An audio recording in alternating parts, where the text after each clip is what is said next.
Ал енді мына келесі есебімізді шығаратын болсақ, синус 5х азайтылған синус 5 альфа dx дейді.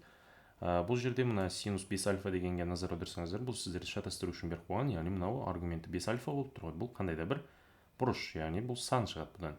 Ал айнымалы емес бұл жерде. X қана айнымалы болып тұр, демек онда бұл тең, міне интеграл синус 5х dx азайтылған синус мынан 5 альфа, бұл бізде коэффициент ретінде есептелінеді ғой, өйткені одан қандай да бір сан шығады. Яғни интегралымыз альфадан тәуелсіз, x-тан тәуелді болып тұр ғой.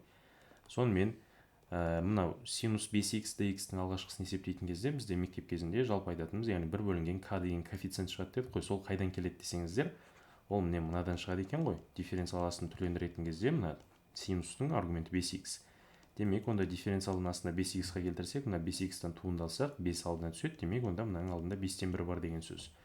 Ал мынау азайтылған, сонда жай ғана синус 5 альфа көбейтілген x болып тұр ғой. Интеграл dx-тің мәні x-қа тең болады. Сонда мынау құр коэффициент, яғни a деген бір қандай да бір коэффициент ретінде алсақ болады.